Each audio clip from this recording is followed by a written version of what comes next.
The bell jar of the exam hall was thick with tension. Outside, the wind might have been whispering secrets, but inside we were locked in a battle of wits against an implacable foe. Numbers, formulas, and figures that for some strange reason refused to make sense. I chewed on my pencil, eraser, nibbling at the edge of the paper, pushing a stray strand of hair behind my ear, trying to focus. All around me, pencils scratched out answers, and the occasional sigh of frustration echoed in the cavernous space. I forced myself to take a deep breath, willing my racing heart to slow down. The girl next to me let out a whoop of joy and slammed her pencil down on the desk, signifying the end of the test. Maya had a perfect score, not just any score, a perfect one on a test that had stumped everyone. Rumors started swirling. How did she do it? What's her secret? Even the teachers were scratching their heads in confusion. Whispers turned to accusations. She must have cheated. How else could she get 100? I found myself caught in the current of suspicion. Cheating. The word hung in the air like a bad smell. It taught me a valuable lesson, one that stayed with me long after the whispers and rumors died down. Genius wears many faces, and sometimes it comes wrapped in a package that we don't understand. Cheating. Could she really be that smart and not tell anyone? Hadn't seen her study? It just didn't make sense. One by one, the other students followed suit, their faces a mixture of relief and triumph. Maya was still writing. She hadn't even looked up since the start of the test, but it was hard, like really hard. Suddenly, I felt a tap on my shoulder and turned to see Sarah, my best friend. Her face creased with worry. "Are you okay?" she whispered, her eyes searching mine. "You look like you're about to faint." I watched as she walked away from the teacher's desk. Her shoulders slumped as if under a heavy weight.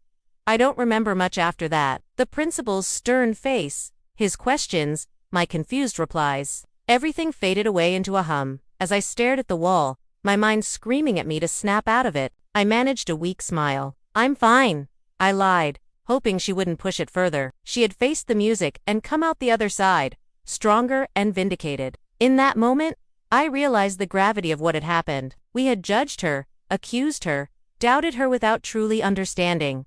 I felt sick with shame. How could I have been a part of that? This was it, the last math test, the one we had all dreaded since the beginning of the year. A profound sadness that cut through me like shards of glass. It was a look that spoke of loneliness, of being misunderstood. In that instant, I vowed to myself that I would never forget this feeling, never let it happen again. My brain felt like it was wading through treacle, each equation sticking to my thoughts, refusing to be solved. There was no logical way to comprehend her mind-boggling solutions. Back when I got stuck on a problem, I pored over my notes, tracing equations until I had a complete understanding of the solution. But Maya took a different path, she would mumble to herself, her eyes distant, staring off into the middle distance. And then, without fail, she would return with the correct answer. It was uncanny and unsettling to watch. Numbers swam before my eyes, taunting me with their cryptic meanings. At the edge of my vision, I saw her. Maya sat ramrod straight in her desk,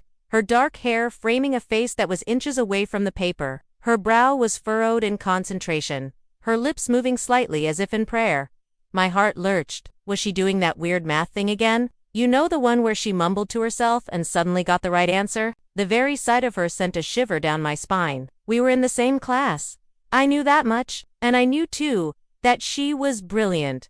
Impossibly brilliant. But I didn't understand how. The memory of those incidents fueled my anxiety, making this test feel more like a minefield than a mere assessment of our knowledge. And yet, despite the chaos in my head, I couldn't help but steal glances at Maya. Time ticked by. The minutes crawled into hours. Then it happened. A week later, the results came back and the school corridors became a hive of buzzing whispers. Then came the summons to the principal's office. Suddenly, the door opened and Maya emerged, her eyes shining with unshed tears. As she walked past me, her eyes met mine, and in them, I saw not anger or bitterness, but sadness. That day in the principal's office was a turning point for me.